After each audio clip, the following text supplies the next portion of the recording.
Hey guys, it's Hunter, welcome back to another video. So Hello Kitty guitars, like the one that I modified with an Evertune a while back, have become kind of ironic collector's items. Since they've been out of production for a while, unless you get a lucky, damaged Craigslist find like I did, especially the pink ones can go upwards of 450 bucks. 450 US dollars for a Hello Kitty Strat. That's dumb. There's clearly money to be made, and when there's money to be made, that's when you get counterfeits on AliExpress. And it was recently brought to my attention that there was a seller offering 7-string versions. This thing is stupid, it's a steaming pile of shit, and you shouldn't buy one. But I did. So today in doing stupid shit for content, let's take a closer look.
And before we get into the review, I want to give a shout out to James Palmer and the rest of the amazing supporters over on Patreon who allow me to waste money on stupid shit like this for hopefully entertaining content. Sometimes your pledges go towards something useful, and other times, well, let's get into it. Okay, so I guess to summarize this review, if you don't feel like sitting through it, if you're considering buying a guitar from AliExpress, don't. Sometimes you'll get lucky, but 9 times out of 10, it'll end up being pure garbage. As you could probably hear from the demo track, even with real bass provided by Patrick Hunter instead of the MIDI I normally use, even running through a Peavey 6505 Plus boosted with a Horizon Devices precision drive, even with Luke doing extra fuckery to the guitar tone in the mix, it still didn't slap. In its current form, this guitar is incapable of slapping. Funny thing about Patrick's bass, which he'll have a video up of on his channel, he's using a Fakenbacher, and you might have noticed that he's only using the neck pickup. Yeah, that's because the bridge pickup straight up did not work. And when the seller's in China, unless you're willing to foot the shipping bill to send it back, you're kind of on your own. Which leads us nicely into this glorious thing. So the guitar arrived in this sketch-looking styrofoam cocoon thing. Not great for the environment at all, but it was well protected and came with a generic instrument cable. Yes, it looks cool from a distance. Incredibly cool, actually. I mean, come on, it's a 7-string Hello Kitty with a reverse matching headstock. But as a guitar, it's trash. Complete and utter trash. As is, it's flawed to the point where it's not user fixable and will require a professional to make it even work as a properly functioning musical instrument. Let's run through the specs first and then I'll explain. So, for $188 plus $100 shipping, which was way too much, and I'm gonna move on before I get too upset, we've got a basswood body, a bolt-on maple neck, and a maple fingerboard with 24 frets and pink inlays. Now, unlike a genuine Hello Kitty Strat, and again, I can't believe those are collector's items now, which has pink dot inlays, this looks like it has transparent dots which have been painted pink underneath. On the AliExpress model, the pickguard is a piece of shit. Okay, I should clarify. It works as a pickguard, and from afar you get the point, it's Hello Kitty, but it doesn't stray far from the overall theme of this guitar, which is basically, fuck it, it looks fine from here. Basically, nothing holds up under close inspection. It's not well cut at all, the edges are not clean. The plastic isn't smooth like the one on the Squire. I'm pretty sure it's hand-painted, judging by how messy the lines and shapes are, which,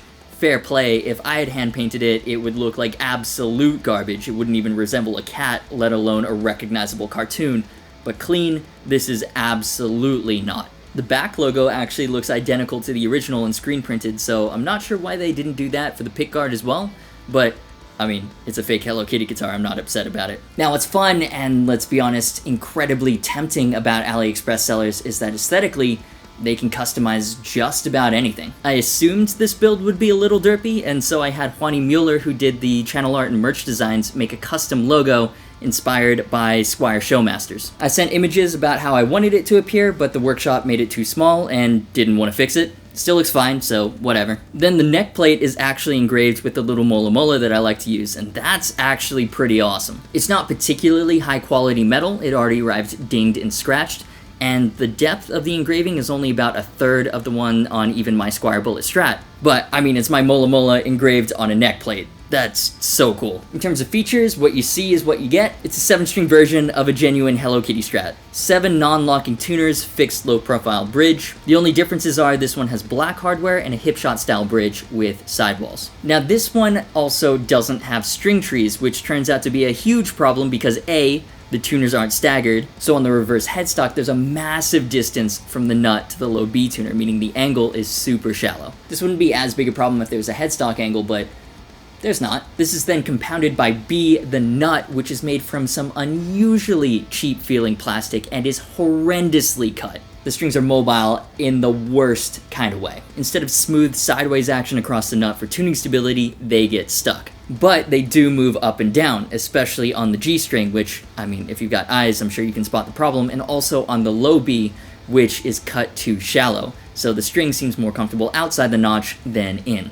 Alright, so minor visual imperfections, incredibly poorly cut nut, and no string trees aside, the biggest issue is that the bridge is not actually installed in the correct place. It's too close to the neck, and the intonation is painfully sharp. Specifically about a quarter step sharp on the 12th fret of every single string, despite the saddles being basically pulled back to their maximum right out of the factory, meaning they clearly knew this was an issue, but they shipped it anyways because fuck it, right? I even tried putting super light D'Addario NYXL strings on there. Sometimes if the intonation is too sharp, lighter gauge strings can help compensate for that. Shout out to D'Addario, by the way. They haven't sponsored this video, but they've been great with supporting this channel with everything, and they make some amazing stuff. Definitely recommend them for your next string purchase. But anyways, while they feel much better than the tetanus-inducing stock strings, the intonation is unfortunately still f***ed. Luke had to adjust all the tuning in post, which he was super happy about. The neck, though, is the one area where I do have to give this guitar solid props. The neck shape is like a medium C. Usually with extended range guitars, you've got like a D shape, like a little bit flat on the back, but it feels like they've literally just taken a Squire Strat neck as a template and made it wider to accommodate a 7th string. And I actually prefer this better because I'm not a 7-string player. The only thing was the obnoxious amount of gloss on the back. I mean, the thing was encased. The 2nd fret also needed to be filed down a bit because it was a good couple of millimeters higher than everything else. Other than that, surprisingly, level frets, and equally as surprising, no sharp ends either, and they're actually decently polished as well. Credit where credit is due, but the neck alone isn't enough to change the fact that, as a guitar, it kind of sucks. It's fun for the first few chords where it's like, haha, I'm playing a 7-string Hello Kitty. After that, it is pure frustration. I believe it sounds okay through the $200 precision drive in front of a 100-watt all-tube dual rec into a professionally recorded Angle 412 IR, but I'll let you listen for yourselves.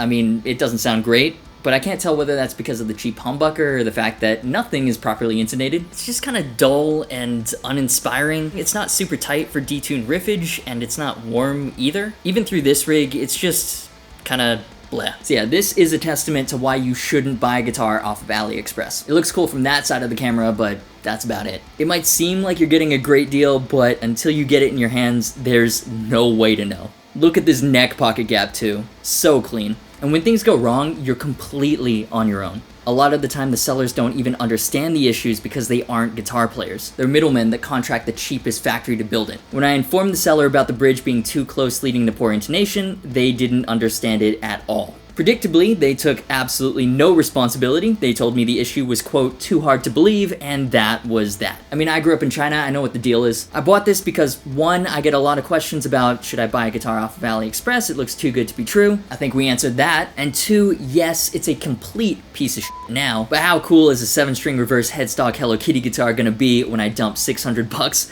worth of stupidly high-end upgrades into it? Subscribe and turn on notifications so you don't miss that video, and you can leave your part suggestions in the comments. And also thanks to Patrick Hunter for laying down bass for the demo track. You're welcome, Patrick, for convincing you to buy 2 of the coolest basses in your collection. If you enjoyed this video, do me a favor and hit that like button. If you want to directly support this nonsense as well, you can do so over on Patreon and get some bonus perks. Thanks to Patrick Hunter for laying down bass on the demo track, and to Luke for mixing everything. Social media, merch, and Discord server links are in the description. As always, thanks so much for watching. You've been awesome, and I'll see you for the next video.